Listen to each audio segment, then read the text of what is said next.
She was taken from us. The idyllic rolling hills of West Virginia. And the gaping cavities, where coal mining has scarred parts of the picturesque landscape. Environmental activists like Bo Webb want to put an end to mountaintop mining in West Virginia. It's an insane form of mining. It's an insane proposition, and it's being done for greed. It's simply profit, maximize profit for fat cats on Wall Street. That's what's going on here. Mountaintop removal mining involves blasting away the rock and soil at the summit to lay bare the underlying coal. Excess debris is dumped into the valley. Conservationists estimate that up to 500 mountains in the Appalachians have been destroyed in this way. Mining companies consider mountaintop removal the cheapest way to mine coal. They've resisted letting observers visit the mountaintop sites.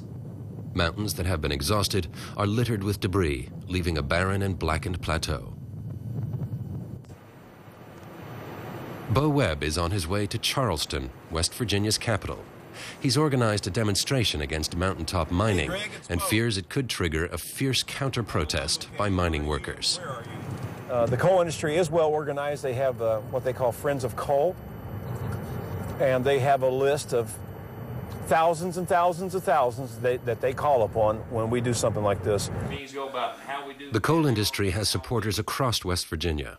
One of them is Roger Horton, founder of the initiative Citizens for Coal. Listen, this is America. A landowner has the right to determine what he wants to do with his property. And if it's to extract a resource that he owns and sell it on the open market, that should be allowed. Horton doesn't see eye to eye with environmentalists. A lot of them believe that we should worship our mountains and they should be placed above everything else. I don't agree with that. You know, this earth was created for us to use. The West Virginia Chamber of Commerce takes a similar stance and encourages legislators to use the issue as leverage in Washington. We need to talk about energy production and the need for domestic energy. We'd like to have that conversation before we have the conversation about healthcare reform. I believe the process for mountaintop mining is going to continue. Will mining prevail? The coal industry delivers half of the U.S. power supply. Yet in December, the Environmental Protection Agency withdrew a water discharge permit for a U.S. mine due to environmental concerns. It was an initial victory for conservationists, but they know the issue is complicated. West Virginia's economy depends on the mining industry. There's no other jobs in southern West Virginia. You work for the coal industry or you work for McDonald's. It's time we got new jobs in West Virginia. New jobs, not coal jobs, new jobs that pay good, that pay well. The coal industry still provides many of the better paying jobs in West Virginia, one reason why Kevin Deaton is a proud fourth-generation miner.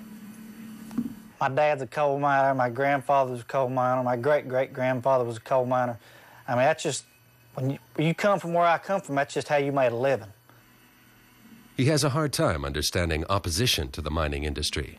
If you feel that that's bad, mountaintop removal, and you know, that's just your opinion, but when you go out here demonstrating affecting people's livelihoods and how they eat and pay their bills, I mean, you're going a step farther. Conservationists gathered before the environmental protection offices in Charleston. We're here to save one mountain, Coal River Mountain. We want the blasting to stop today.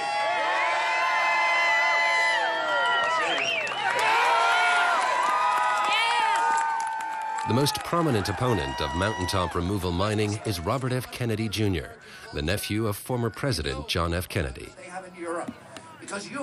What they're doing here in West Virginia is criminal. We have better ways of creating energy in this country. This is a poisonous addiction for our country. It's destroying the economy of the state. It's eroding and subverting democracy. It is against everything America stands for. Meanwhile, miners gathered on the opposite side of the square in support of the coal industry. Kevin Deaton stood with them. We're under attack from people for the environment on stopping our mountaintop removal, and we're here just to show our support. Finding common ground seems unlikely as long as the price of West Virginia coal stays low.